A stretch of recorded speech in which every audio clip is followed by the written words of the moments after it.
আসসালামু আলাইকুম। বুথ ফেরত জরিপে এগিয়ে বিজেপি, বিরোধীরা কেন আশাবাদী? একটা নতুন বিতর্ক শুরু হয়েছে ভারতে, যে বুথ ফেরত জরিপে দেখা যাচ্ছে যে বিজেপি জয়ী হয়েছে এবং বেশ বড় ব্যবধানে, কিন্তু বিরোধীরা এটা মানছে না।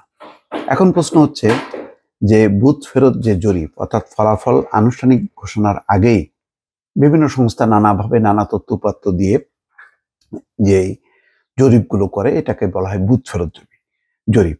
তাতে তারা প্রমাণের চেষ্টা করে বা দেখানোর চেষ্টা করে যে কোন দল জয়ী হবে এবং কতটা আসন পাবে।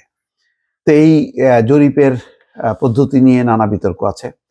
এটি সবসময় গ্রহণযোগ্য সেটাও না, এমনকি জরিপ যে সবসময় নির্ভুল হয়, জরিপে যেটা বলা হয় সেটাই সত্য হয়, তাও না। এখন সেই জরিপ, বুথ ফেরত জরিপ নিয়ে ভারত জুড়ে মহাবিতর্ক হচ্ছে। বিরোধীরা নাখোশ এই বুথ ফেরত জরিপে, তারা এটাকে নাকচ করে দিচ্ছে।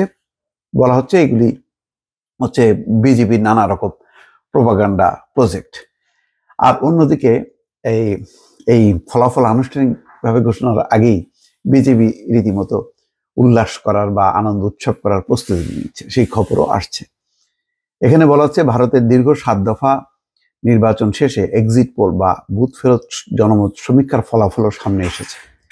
অধিকাংশ সমীক্ষায় দেখা যাচ্ছে বিজেপির নেতৃত্বাধীন ন্যাশনাল ডেমোক্রেটিক অ্যালায়েন্স এনডিএকে 543টি আসনের মধ্যে 350-এর উপরে বেশি আসন দেওয়া হয়েছে।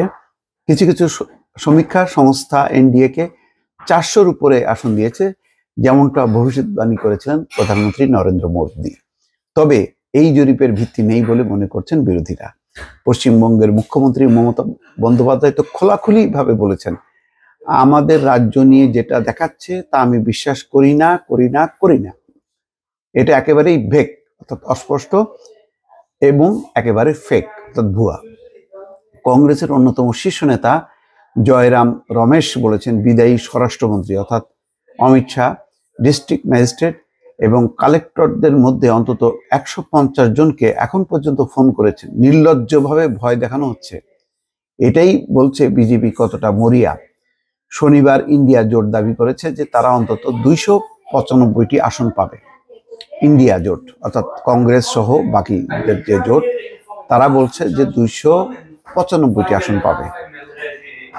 আচ্ছা, বুথ ফেরত সমীক্ষার কোনো বৈজ্ঞানিক ভিত্তি আছে কিনা? ভারতের অতীতে অনেকবারই দেখা গেছে যে বুথ ফেরত সমীক্ষা মেলেনি। 2004 সালে যখন অটল বিহারী বাজপেয়ীর বিজেপি নেতৃত্বাধীন সরকার হেরে যায়, তখনও মেলেনি বুথ ফেরত জরিপ। জরিপে বলা হয়েছিল নিশ্চিতভাবেই ফিরবে বাজপেয়ী নেতৃত্বাধীন বিজেপি এবং এনডিএ।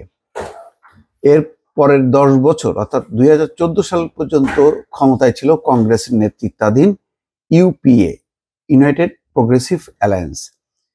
এরপরে আবার বুথ ফেরত জনমত জরিপে ভুল হয় 2014 সালে। সেবার বলা হয়েছিল যে এনডিএ জিতবে, কিন্তু সংখ্যাগরিষ্ঠতা অর্জনে ব্যর্থ হবে।